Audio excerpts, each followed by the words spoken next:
This week's video is all about problems with autofocus, including quite an in-depth guide to diagnose what's actually wrong with your image if it looks out of focus, because it might not actually be out of focus. There may be a perfectly valid other reason why your image is soft. This video is part of my Technical Fundamentals course, a series of videos that I'm adding to every single week that build together to create an entire basic beginner's guide to the technical side of photography. If you like what I'm doing, hit like, subscribe so you get notifications, and obviously stick a comment below if you've got any questions. But let's get started on what goes wrong with autofocus. Now, when I started this section, I was singing the praises of autofocus, saying how incredibly capable it was, how useful, how I only use manual focus 2 or 3% of the time. That's totally true. But of course, nothing's perfect. Most autofocus systems work on what's called contrast detection. That means that they are looking for changes between things. So they're looking for, an outline of clothing. They're looking for, the eyelashes around my eye. So that means they struggle when they're trying to focus on something plain. So imagine pointing it at a cloudless blue sky or a plain painted white wall. What will happen is this. As you can see, this lens here is trying to focus on a flat, featureless piece of white. The focusing mechanism struggles to find a point to focus on. When this happens, you might need to reframe so that you've got a focusing point that covers a point of contrast and then lock focus on that and reframe the camera and shoot, or you might simply need to switch to manual focus. The other issue is that contrast tends to be lower when there's not much light around, and autofocusing systems also work better with much more light. It's yet another reason I like having fast prime lenses, because they simply let more light into the camera rather than slower zooms. That not just makes it easier for me to see and gives me more choice of apertures, it means the camera can focus better.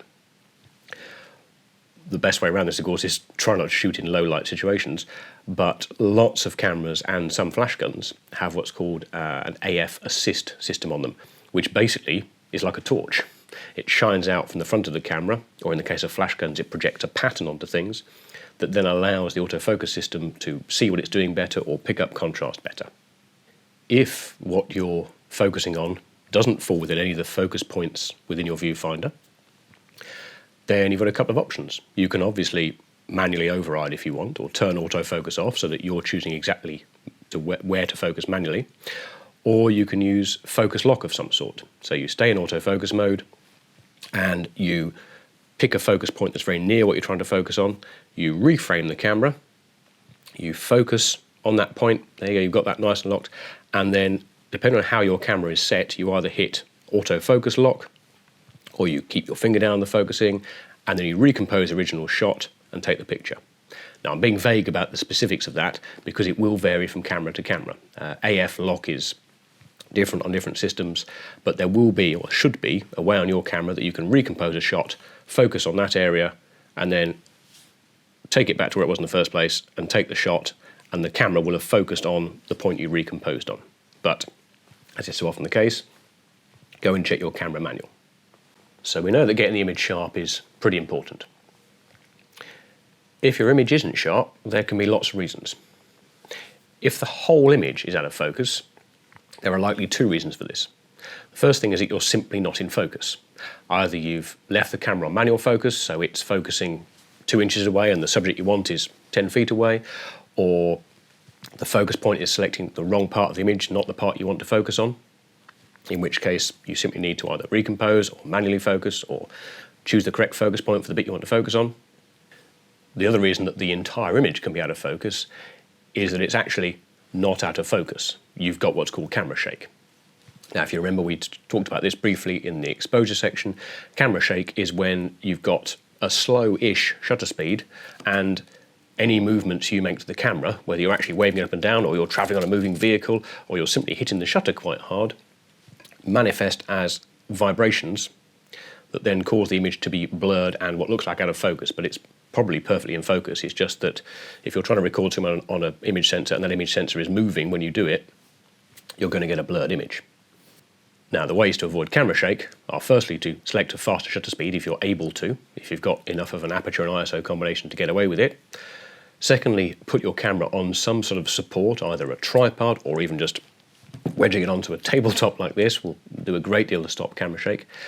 One thing that can also help is some form of image stabilization or vibration reduction, which may be in your lens or in your camera.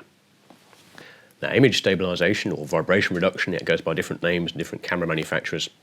It's a very, very clever piece of technology. It's been around for about 10, 15 years or so now, whereby tiny gyroscopic motors inside the lens or sometimes inside the camera body work to counteract any movements you make.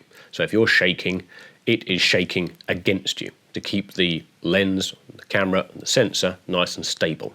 Okay? Very, very clever little system. Obviously drains your battery power quite a lot, but can be very, very useful. There is one important catch though, don't forget. The vibration reduction is only working on the lens or the camera.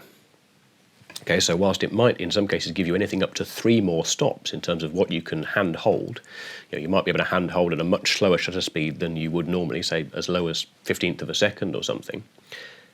There's no way that vibration reduction or image stabilization can actually affect what you're taking a picture of. So if you're trying to get a sharp picture of somebody running and you're at 1/15 of a second, yes, vibration reduction or image stabilization will help you keep the camera stable, but it's not going to freeze their movement, is it, if they're running? Okay, so it's worth remembering that whilst it can solve some problems, it won't take care of every single blurring issue you're liable to get. As you recall from the exposure section, if you're trying to freeze movement, you need a fast shutter speed, end of story. There's no way of cheating it just with technology like vibration reduction. The way to remove camera shake, even if you are using vibration reduction or a similar system, is to try and use a shutter speed at least as fast as the focal length of the lens you're using.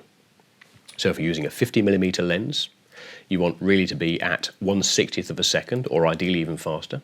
If you're on a 200mm lens, then 1/250th of a second, or even faster, and so on and so on. Now, I stress the at least part of this because in experience you'll find that even a 50mm lens, 1/60th of a second is close enough that you might still pick up camera shake. If in doubt, speed the shutter speed up as much as you're able to do. That way you'll be pretty safe from any camera shake caused by you vibrating or not standing stably or simply holding a heavy camera in your hands.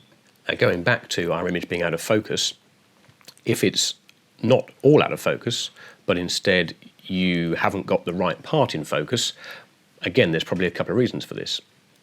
In one instance, the simplest answer is in amongst all your focus points in the viewfinder, you're simply using the wrong focusing point. So you might be trying to focus on somebody's eyes, but your focus point is here, and it's trying to focus on the wall behind them. That's easy to solve, just select a different focus point. What's quite possible, however, particularly if you're working with a very shallow depth of field, is that you've simply missed focus.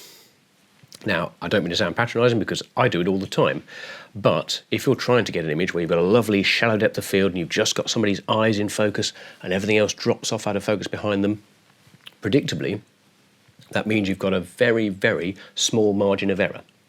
And it's extremely easy to simply miss that little slice of focus by even an inch or so, and you're not right.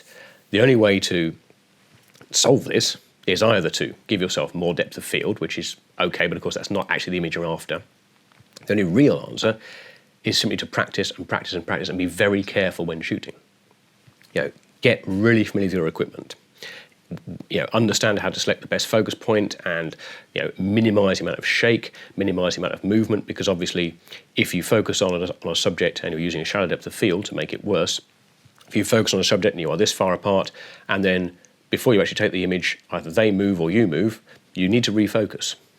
Okay, it can be you think, oh, this is perfect, and then they move back by an inch or you move back by an inch, and your margin of error was an inch, let's say, they've just gone out of focus. As with so many things, this is something you can practice and practice and practice. There is absolutely no harm, although your friends and family might think you're a bit of a freak, to sit there watching the telly in the evening and just literally focusing and practicing and selecting different points and playing around with a nice shallow depth of field, getting more and more familiar with your equipment, how it focuses, how it functions, and how to get the best out of it. There you go then. All the problems you might get with autofocus and how to diagnose how and why your image has become soft. Come back next week when I'm going to talk about release modes, but in the meantime hit like if you like what I'm doing, stick a comment below if you've got any questions, and subscribe so you get regular notifications. Thanks, see you soon.